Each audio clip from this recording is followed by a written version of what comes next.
Good evening, good afternoon, wherever you find yourselves in this weird, wild, wacky world of ours, and welcome to another exciting installment of Kansas by Night. This afternoon or this evening's scene will be taking place in the Hollow Oak, a noted changeling establishment. As I've said prior, the Hollow Oak is one of those little curmudgeon-y places just off a main road, and it is as you walk towards it, it looks shabby on the outside. The gold lettering that indicates its name has long since lost its luster and shine, and it now appears to be more chipped away than it is even there. However, if you see it in the dreaming, you see a raucous style of place, in which there are many dreams of happiness, frivolity, love, lust, and loss. As you step through the door, it is literally like stepping back in time to a tavern in the more classical sense of the word. Because let's face it, we're changelings. If it went past the year 1500, frankly, we are confused by it, or at least some of us are. There will be a lounge singer singing a song in the background as she strums on a guitar, filling the place with sound. There's the smell of beer, ale, and mead as you enter, assaulting your various senses. Because I don't know if any of you have ever had proper grog style ale. It tastes like death. Ugh. But yes, and we shall join our fine cacophony of potentates as they enter. So whoever would like to enter first.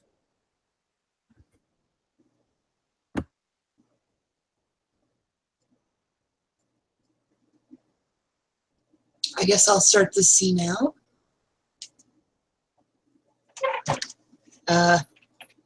So coming in would be a fairly okayish looking satyr, very bookish.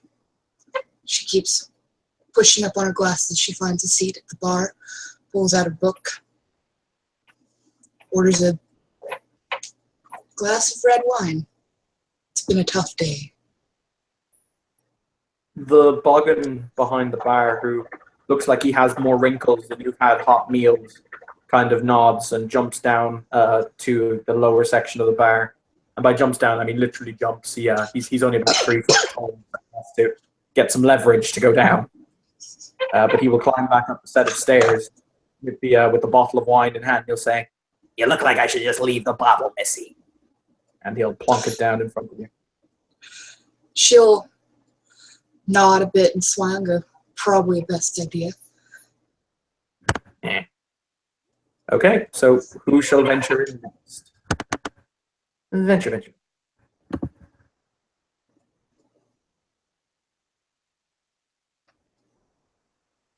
And you've already mentioned one Boggin. Henry will drop one into the building, traipsing through. Anthony, like the other Boggin. I was going to say, Anthony, can you move a little closer to your microphone or speak up a little bit? Is that better? Yes. Okay. Henry is like the other Boggin, about 3 foot tall, maybe even a little under that. They're in the dreaming or in Rum World, he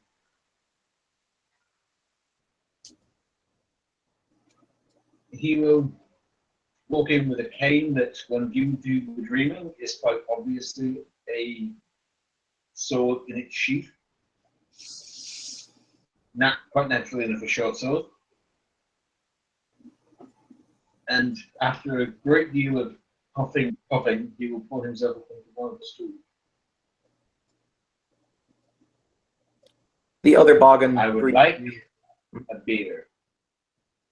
The other Boggin greets you as he kind of closes his eyes and gives a kind of a little half bow, and he'll say, "Absolutely, sir.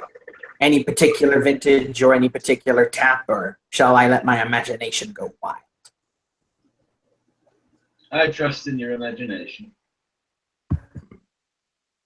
He will proceed to fill a beer mug that is about the length of Henry's arm, because it's a standard beer mug, so it's quite large. It's almost comically large as you drink it. He will simply drink it and be appreciative, as all Boggins do. He will offer you pipe weed. for your pipe, because all Boggins must smoke pipes. Yes. You But accept?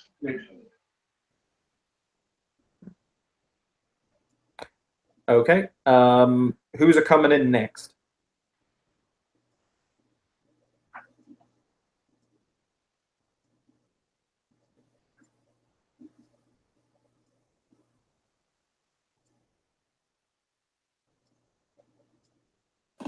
Okay, so a dude in like a suit and tie, sort of thing, walks in. He's got no famine, although his does have unnaturally pointed, like, well, not unnatural, but almost unnaturally pointed ears, enough to be noticeable. He's got like a what's the word? Well, maybe I don't know. It's got like a suitcase little thing. He walks in, he looks at everything. Like if there's anything specifically chimerical, he looks at that too. Kind of looks at it with interest. Walks up to the bar and just orders a drink, something very nice and plain. He's kind of youngish looking. Looks maybe in his mid-20s, if that. The Boggin. He's sitting at the bar. Sorry, but the Boggin behind the bar quirks an eyebrow at you, and he says, "Good afternoon, sir." Oh, good afternoon. And who might you be? Well, my name is Janus. It's just stopping by. New here in town, and thought I'd check the place out. I heard good reviews. I see. Well, what can I get you to drink, sir?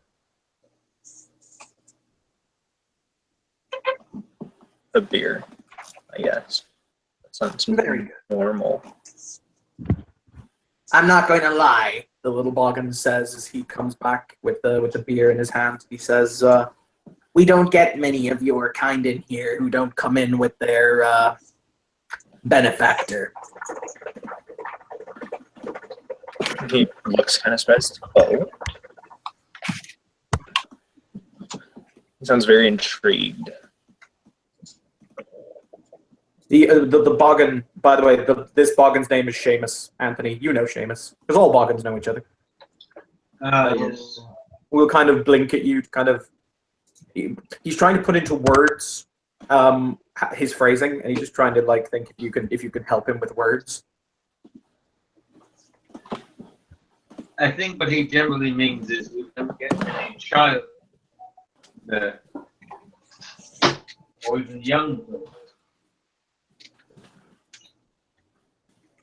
I think Henry seems already that the drink might be going to his head, or we might be putting it on. It's hard to tell. But that's a big drink. Okay. We will stop in time. I think this is about time for CC to join us.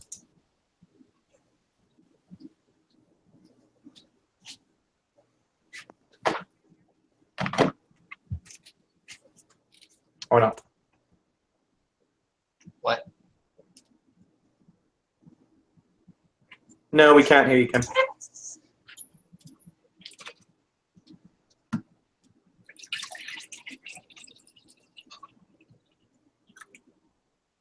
We apologize for these technical difficulties.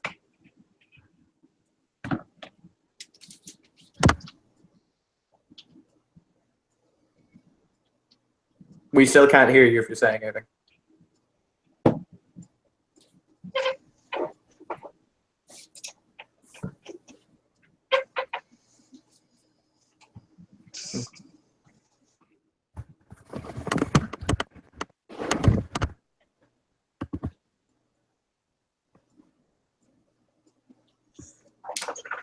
Anyway, I'll just move on. At this point, Triori will make his way into the bar. He clearly let the Boggin just come ahead of him in order to secure seating and whatever else have you. The changeling, the Boggin behind the bar, will give a very deep and respectful bow to the Triori as he enters, because obviously this is his establishment, so it's probably best to give your benefactor, at least some respect and what have you. But Triori will smile at the assembled gathering. He's going to walk over to the satyr, and he's going to offer her a very polite bow and say, "I don't believe that we've met before. Welcome to my humble establishment."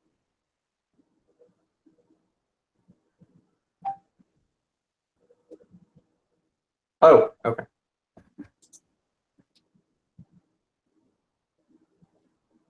Now we play the waiting game while technical issues happen.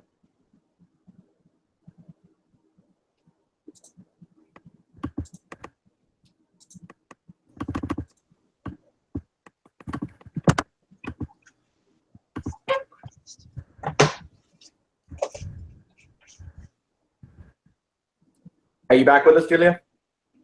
Yes, I'm back with you. Okay, cool.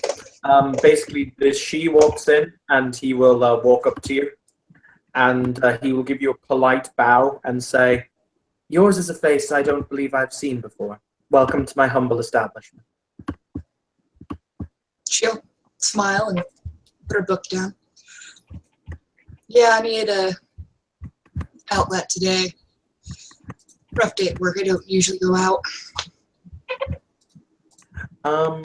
Bit of a weird question, Julia. Does your character, because obviously you said she was scholarly in Boggin, does she know the Arthurian legends or no? Well, let's see. Academics fourth, a spec in classical literature, so probably. No, fuck yes. You immediately realize this. The she who's standing in front of you resonates incredible power and wisdom, and it's on the tip of your tongue, and then it suddenly clicks into your head. In every aspect that he could physically be, this character is the embodiment of the character of Merlin from every Arthurian legend. She'll kind of quirk a brow and we'll come over. Gotta love living It's just legends. something new every day. He will smile and he'll gesture to the Boggin and say, he'll gesture to Seamus behind the bar and say, "This lady's drinks are on me." "Yes, Lord Traori." The Boggin bows. "Ah, Henry, I do hope that you're not getting yourself too inebriated." No, I'm not even slightly asleep. Phrasing. It's always the phrasing.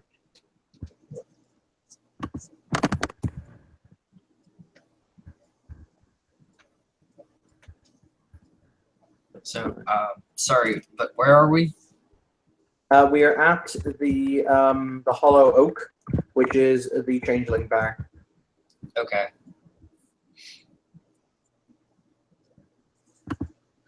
I choose to point out, for a dyslexic, having to spell elude or eluda is an absolute nightmare.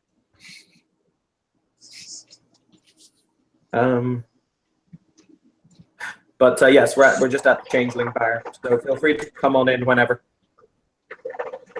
Okay. I guess now is a good time as any. I walk in. I'm wearing loose clothing, shorts. They actually look more like swim trunks. And I do have slip seaming. I have horns, vestigial horns, so small little nubs. And I'm too human, and I have changeling eyes. So I go up to the bar and order a lemonade. The bartender Boggin looks down at you and he says, "Sir, would you like to maybe wear some pants when you come out in public, please?" I look down and say, "What, aren't swim shorts enough?" No! Who ever thought that that would be a good idea? Okay, me and you must have two different... Go ahead, Julia. I think it was the 60s. Yeah, that's it. The 1860s. Definitely the To be 1860s. fair, sweater shorts and regular shorts cover about the same amount. Yeah. Except one floats and the other doesn't. That's why they're called swim shorts. They float. Don't float. He's just ready for any occasion. Enjoy the drunk boggin, ladies and gentlemen. The lemonade will be put on the table in front of you. I'll The take it. Boggin clearly looking like really disturbed at the fact you're not wearing trousers. I'll kind of just take it, kind of give him a weird look before looking out of the room to find a place to sit down.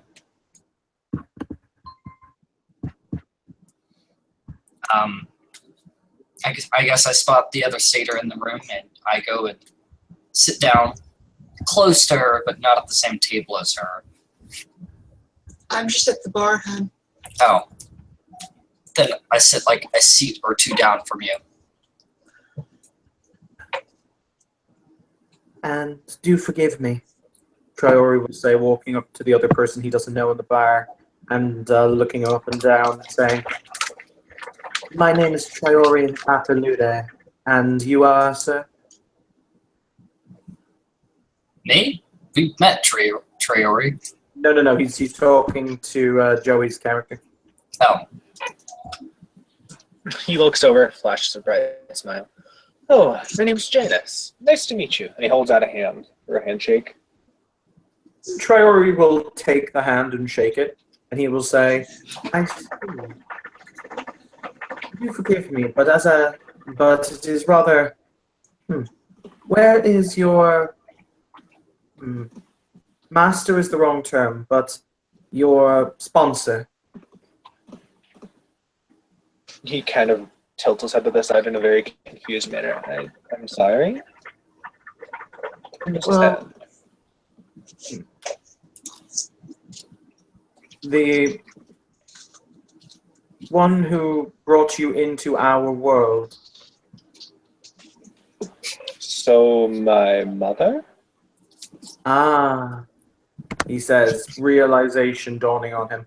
Now I understand. My apologies. I assumed that you had been made via the process rather than birth. He nods, and it's one of those nods like, I totally know what you're talking about.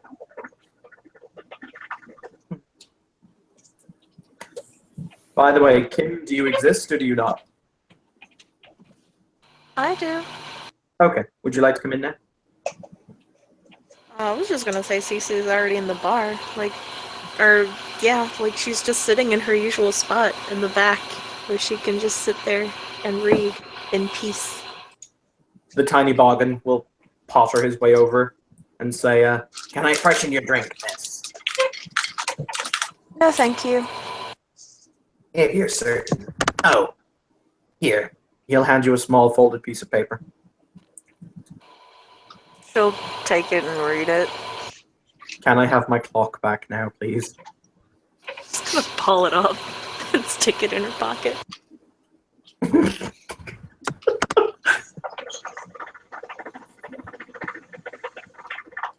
Okay. So, I'm sorry, Trior says as he turns back to the female satyr. I didn't get your name. I don't remember. Hold on. It's Eileen. It is very nice to meet you, Eileen. And you. Are you freshly arrived to the city? No, I've been here a while. What was she reading, by the way? Because she said she brought in a book with her. She has a collection of Shakespeare. One of those like nice hardbound books.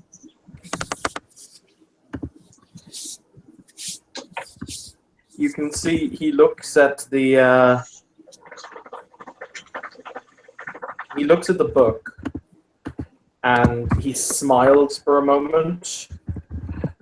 And he kind of motions to the Boggin.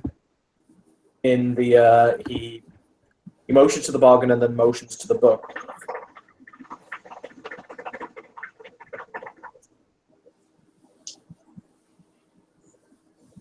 She'll look to where he's motioning and back her book.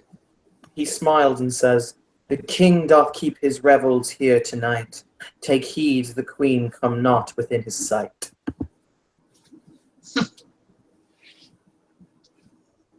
see you have a love for reading as well. Of course. I'm led to understand I have one of the finest libraries in Kansas, if you ever care to peruse it. One of the finest, you say? Indeed. I'll have to take you up on that. Well, myself and Mr. Ironrice, he kind of denotes the Boggin, have been collecting for some very, very long time. And if you spill anything on the vellum, your skin replaces it. I'm a librarian, sir. Books are my life. Not books. Manuscripts. Traore keeps a very large That leather-bound book hanging from a chain. Oh, it has a fixture that it fixes to his belt via a clip, and he basically takes the book from his belt and he will offer it in two hands for her to look at. This seems like a trap, but she's gonna take it. It's not a trap. It's does your character speak Gaelic or any of the derivatives thereof? No. Nope. Cool. In that case, it's written in absolute gobbledygook, but it has some incredibly beautiful, like painfully beautiful etchings in it that basically denote important moments from changeling history. Like, for example, there are pictures of the times when, and I know the werewolf players are going to yell at me for this, there are pictures of she riding into battle on werewolves. There are pictures of, great feats being held under the moonlight sky in forests. The various different important elements of history are all catalogued there, and you can tell through the pictures. She'll kind of flip the pages and not creepily but lovingly stroke each picture that she sees. Y'all can tell she's in love with this book. He smiles and says, "I'm glad you appreciate my handiwork, my histories."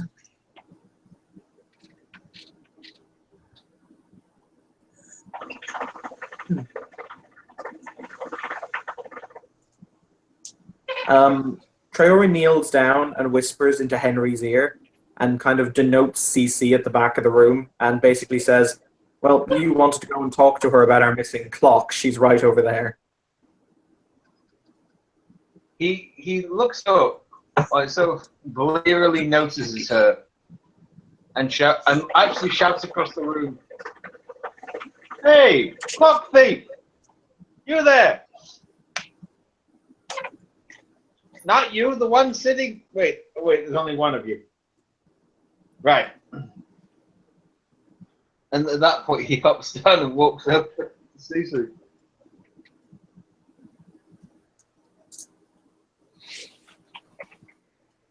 I'd like the clock back, please.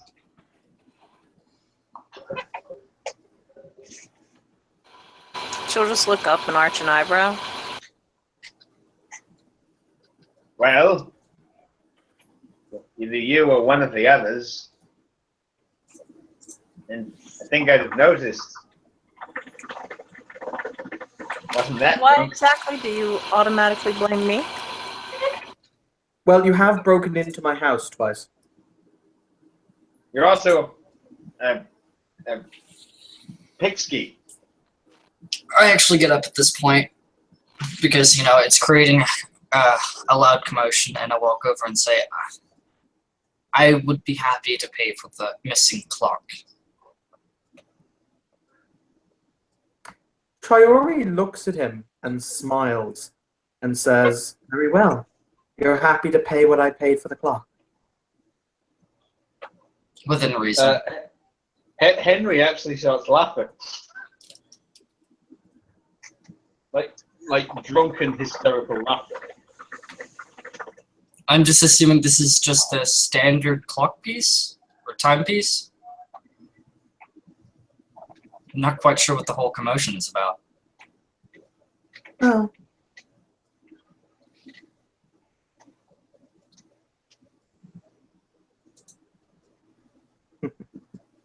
Triori smiles and he says, "You're very young, aren't you?" Mhm. He says, "You could have just doomed yourself into a contract that you could not possibly have fulfilled." Possibly. But I also know Understood. that harassing a young woman in the middle of a bar is not that good for business.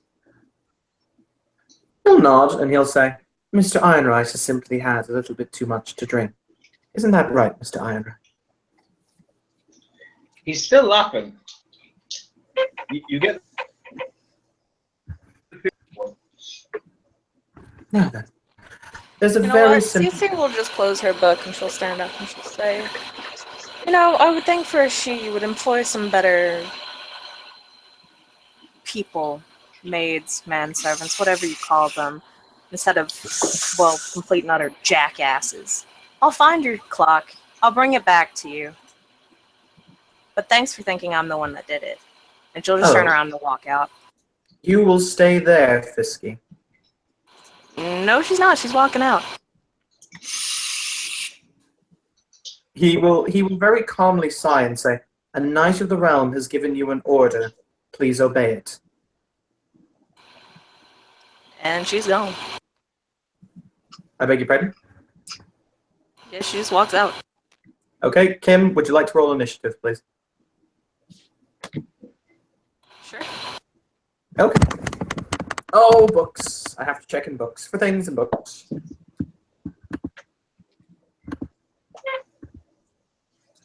Things in books, things in books, things in books, oh, things in books. From the books.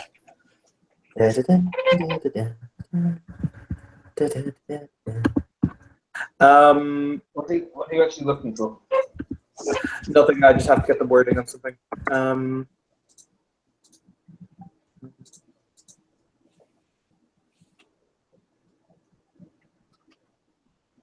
I will point out, for the sake of this, I'm like the reasonable she, but good God, stop! Just stop!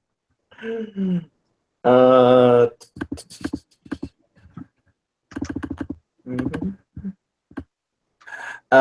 Yeah. Sorry, just getting the dice roller up. So.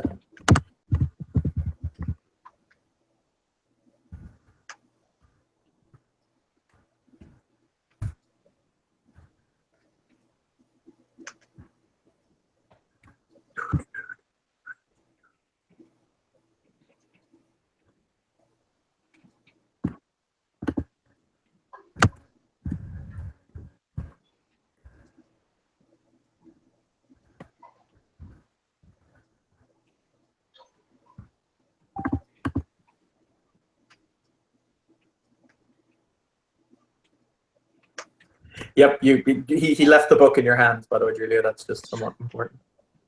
Oh yeah, no, I don't think he'd take the book from her hands at this point. That's entirely fair. I need to get my actual sheet. So, sheet, here we go. I should know my own stats better, but I don't.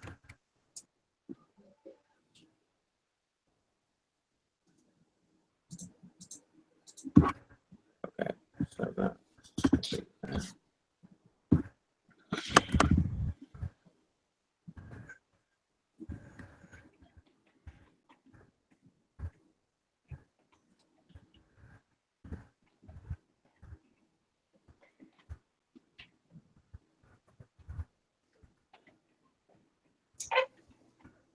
So that's a 15 for me. What's your roll, Kim?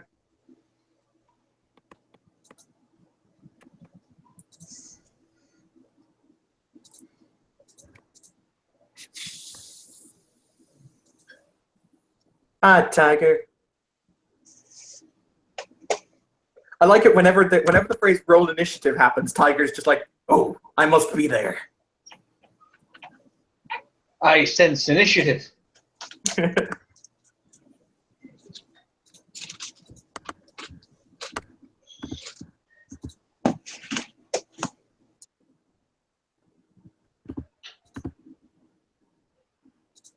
It keeps me young. Okay. Triori will point towards her.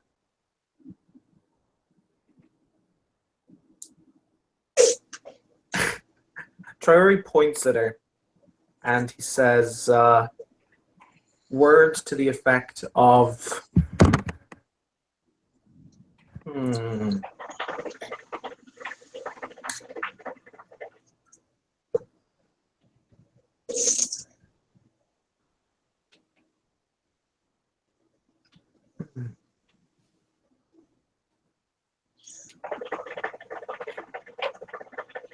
because what I want to do would really require a Sean being here to actually do an unleashing.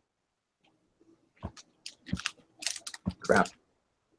By the by, unleashing also gives you nightmare dice. That's fine. Delicious nightmare dice. No. He will literally just walk forward, and he will put a. Basically, hang on. He will walk to the door, Kim, and he will basically block your way from leaving. And he will say, "We're not done with this conversation, young lady."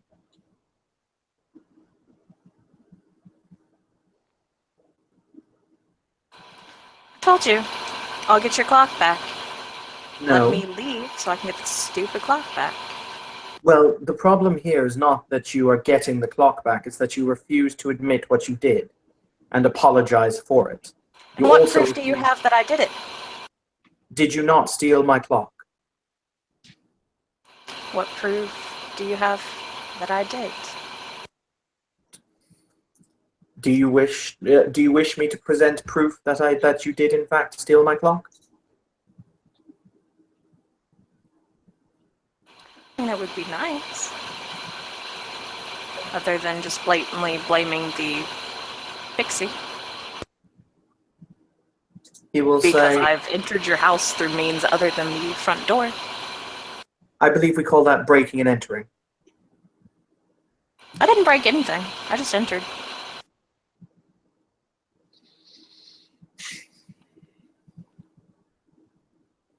So what you're saying is, if I prove that you are... If I prove that you are the thief, then you will admit to being the thief. Sort of shrug. And say either way, you're getting the clock back, so I don't see what the big deal is. No, and it's the fact that you don't understand that is the issue. You also were ordered to do something by a knight of this realm, in this barony. You should obey when you are asked to do something. Politely, need I add. She'll just shrug.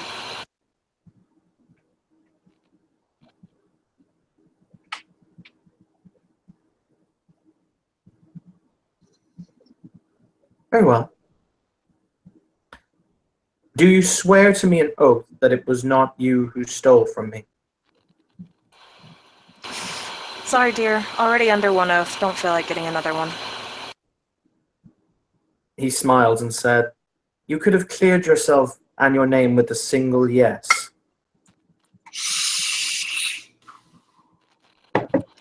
Well, it doesn't matter. Either way. Because I'm just the pixie. Everything that goes missing is always my fault, isn't it? He will stand aside and bow as you wish to leave through the door.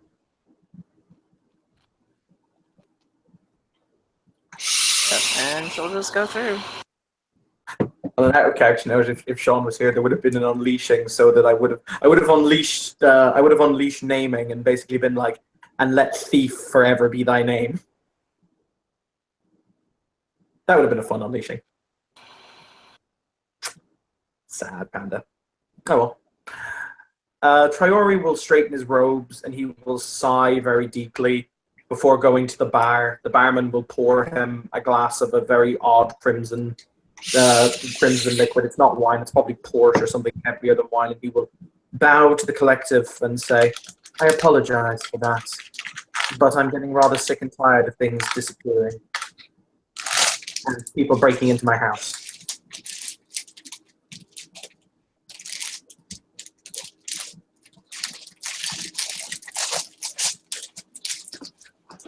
The Kinane just kind of looks and says, "So you're a knight, right? Correct. Does that mean you have a big old sword and a big old horse?" He kind of quirks an eyebrow at that. Don't actually have to be a knight to have a sword, shouts Henry, waving a short sword in the air. Well, yes, but if you're a knight, you should have a sword, right? One way, but the other way you'd expect a knight to have a sword. In the dreaming, you can see he has two swords, one on each hip, if you can see the dreaming. I think you can. Okay, I didn't know that. I didn't know if he had them with him, so he would have just asked about the horse then. If he had a big old He horse. doesn't really remove them, and he'll say, I don't believe I have a horse. I haven't needed to ride one in quite some time.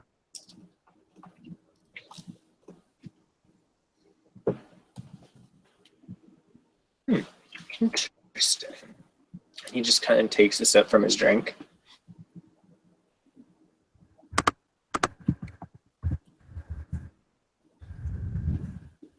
I'll kind of turn to Joey's character and say, "And you are?"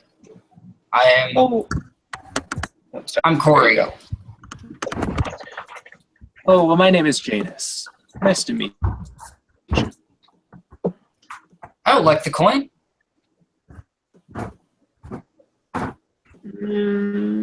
Yes, let's go with that.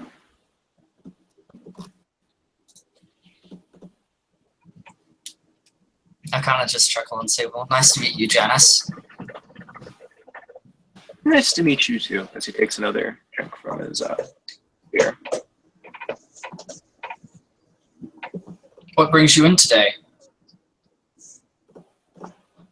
I was just curious. I wanted a drink, so. Well, I hear this is the best bar around. Yeah, that's what I hear. Well, I hope your day goes pretty well, Janus.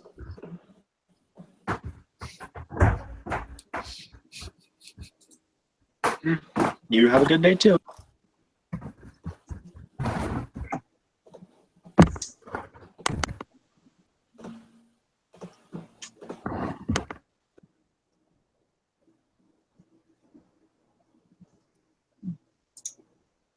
If it helps, I lived most of my life with Tiger being disappointed in me.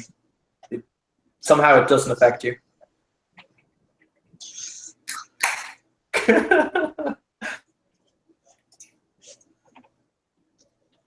But, sorry, was one of the two of you leaving? I was just getting a drink. No, it's just kind of like the conversation sounded like that, but I know Janus isn't leaving.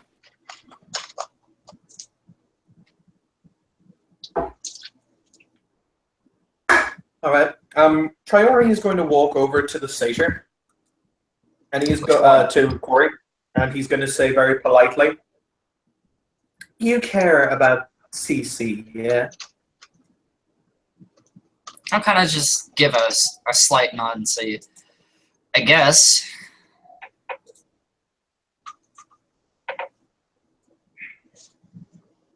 She really. I'm not suggesting that she give up her rebellious streak, but there are limits to patience.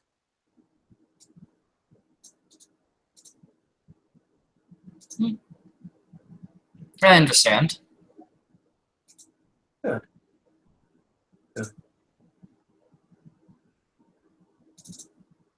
And he will then turn to the female satyr and smile and say, I'm glad that you seem to be so enraptured with my book.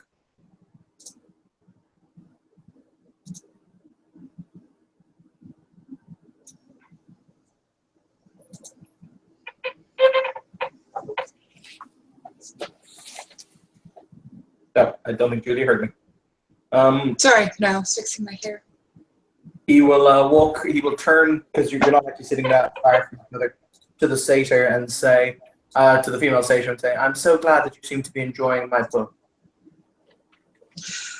You can say books are a passion of mine. Would you be perhaps interested in reading a copy of it in English? If you have it, yes. I don't. However, he'll extend his hand and then stop and he'll say, if I may. She'll look really sadly at the book and then just kind of reluctantly give it back. No. He's not. He's putting his hand more towards your. He has two fingers extended towards your head. Okay, at that point she'll look at him a little bit warily, but nod her head. Okay. Let's read. I just need to read a rule before I do something stupid. Please don't kill this character. Prepare to be named as an English speaker, someone who can speak fluent Gaelic. I mean, he's not wrong. I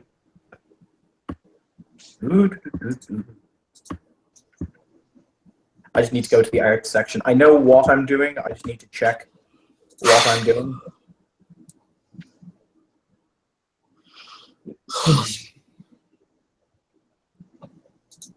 There will come a time when this becomes like second nature.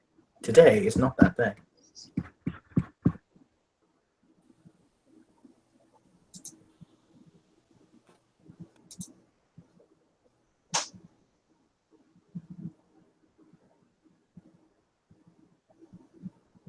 Okay. Yep, so basically, I just have to roll my pool. I'm using Fae because you are a Fae, obviously. So that is my affinity. He's going to do a very, very simple bunk. He's going to basically say, and a little poem, and like, may your eyes be... God damn it, Tiger, stop making me second guess my life. Fuck nuggets. Anyway, he'll just say, may your eyes be unclouded by paths by hate, by seeing the face of moon and sun. So that'll just a little rhyme, be a 1 dot bunk, or 1 point bunk. And so that will bring the difficulty down to 6. And I will then roll my pool, which is... I'm going to spend a willpower on this. And F6. Holy shit nuggets. Okay. So that is 5 successes. Okay. Everything kind of blurs with your vision, Julia, for just a moment, as he starts to mutter something in a language that's incredibly ancient. And then as you look down at the book, it is as if it is written in perfect readable English. She'll kind of blink and adjust her glasses and look back down and go, oh, perfect. Yeah.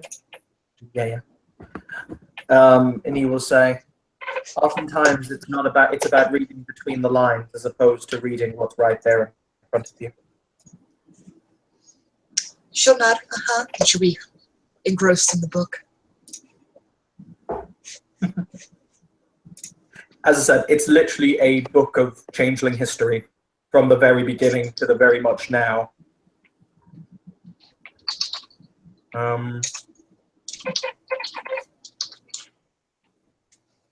Hazel Sullivan, also known as Yo Mama, bitch!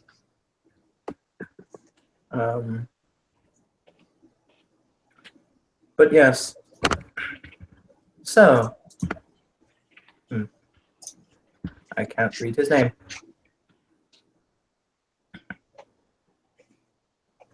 Joey, what was the name of your changeling for some reason. It's not letting me load the picture to see it. Oh, there it is. Janus. It's Janus. Like the Janus Okay. coin. And he will say, Janus, Janus, if I may ask, where is your mother now?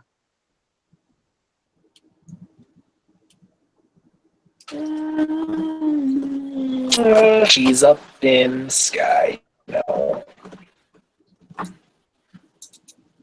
I beg At your least pardon? that's what I assume. I was told she's something called an issue, so I never really knew her. So she's either dead or off on some adventure, I've been told. Ah, the Eshu do have a rather wondrous, not wondrous, but wondrous quality. They like to find adventure regardless where it might be.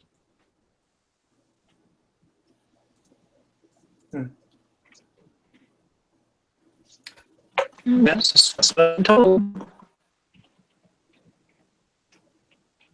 Myself and Mr. Ironright once fought a dragon with nothing but 2 Eshu and a large, somewhat chimerical, well, how do I best describe it? It was essentially a fire engine we made in the dreaming. In fairness, one of the Eshu was pretending to be a sword, I think. Ah, Still don't know how he managed to do it. somehow it was managed.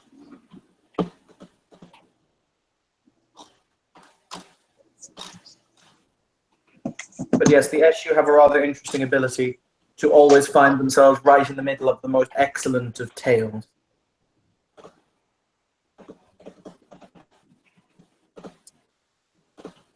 Both a blessing and a curse. I prefer oxtail. That's the Boggin man.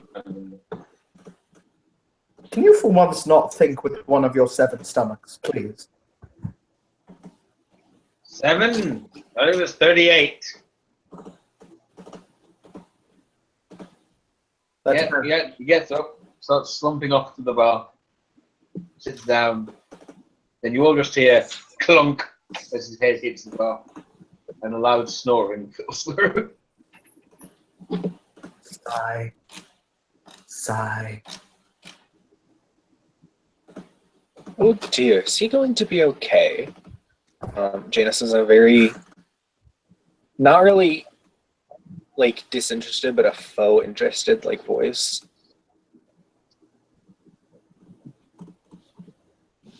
Triori very calmly starts to poke him with some kind of long stick. Like a sword? You're gonna poke him with a sword? He'll poke him with the hilt of his sword. I think it'd be fair. For the other Boggin behind the bar to lean over and go, "Human ale, human portions." Should have given him a smaller drink. Good old Seamus.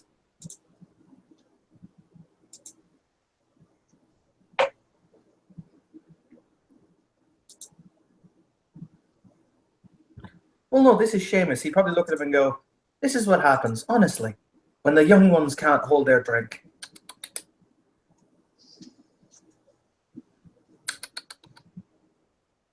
Boggin's tutting at you is literally a fate worse than death.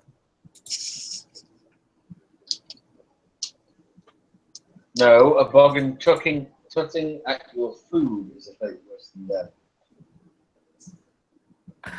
Triori smiles and will once again walk over to where the female satyr is reading his book and will say, so, which library do you attend? Kansas University. Do they have many volumes of interest? All volumes are of interest. He smiles, like very genuinely, and he says, I sense that you are a being after my own heart. How very bemusing. That's how you want to take it. The time her eyes have terrifying. The entire time her eyes have not left the pages of these books. Y'all really have found her passion.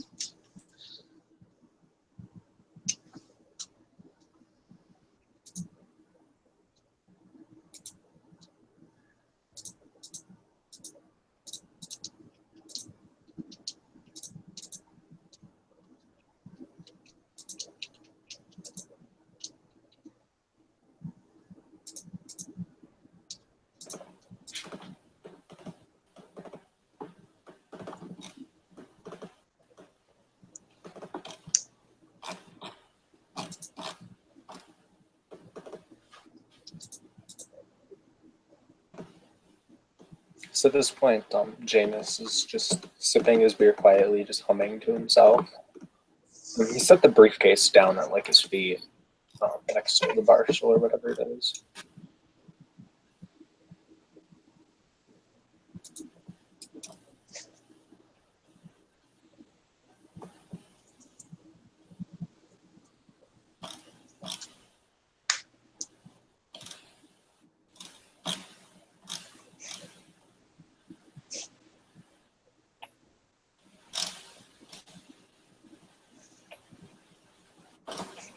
Sorry, but that random parental phone calls from foreign countries are random parental phone calls from foreign countries.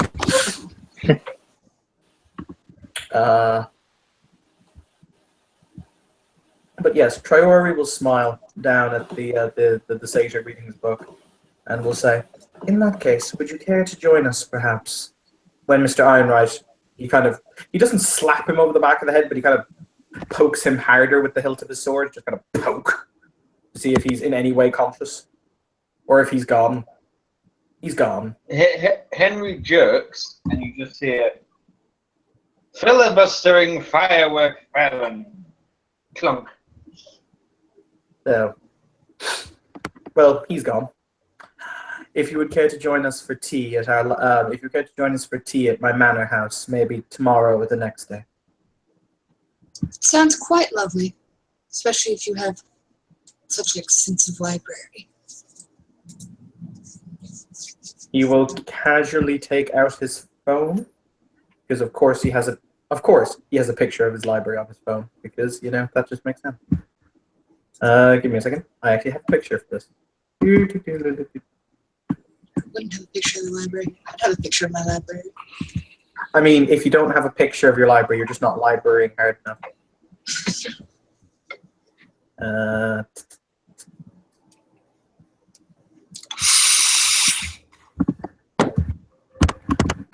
There we go. There we go. That is Traore's library. Ooh, that's pretty. He'll nod and say, "As I said, I've been collecting books for a very long time." She's just staring at that picture. Her eyes have gone wide. She has a kind of joyful, innocent-ish smile. Just wonder and amazement at the books. Holy crap, we have found the only innocent satyr. Holy crap. Innocent in this manner. They're books. She loves them.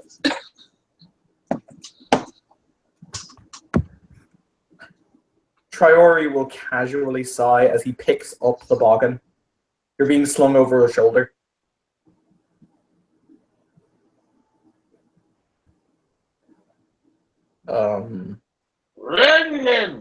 Who's picking me up? I'm taking you home. I'm taking you home, you gluttonous, gelatinous mass.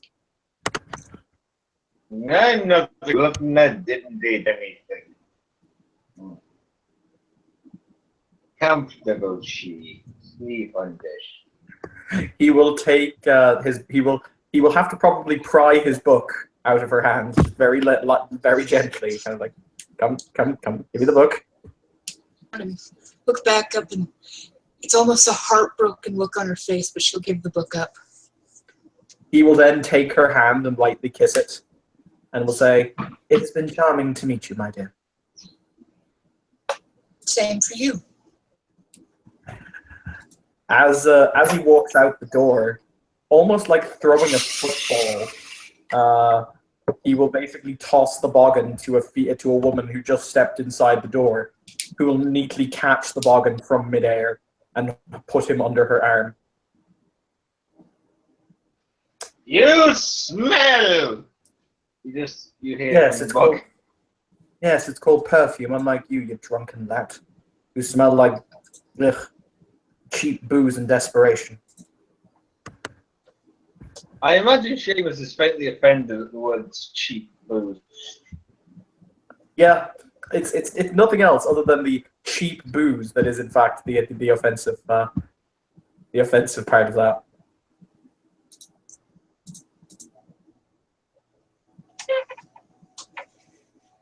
If you're not careful, I'll use you as a basketball. I don't bounce. I'm pretty sure I'll find a way to, the woman says, I'm pretty sure I'll find a way to make you do it. Now, come on.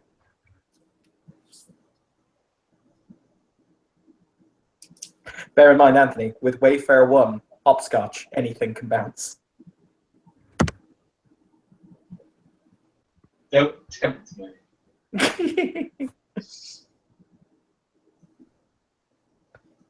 And with that, the two will close the door of the bar behind them.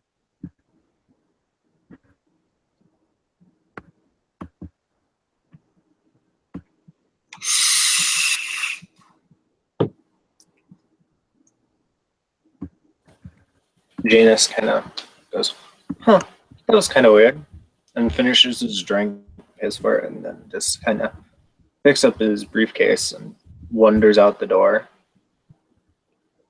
in a very issue-like way. He's gone. Irene will refill her wine glass and pick her book back up, sighing a little bit. It's not as pretty as the one she just had, but she does love Shakespeare. Go back to reading.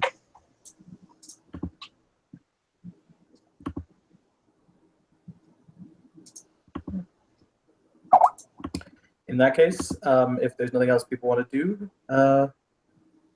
we shall call it there. Thank you, players, for playing. Thank you, watchers, for watching. This has been another scene for Kansas by Night, and have a good evening.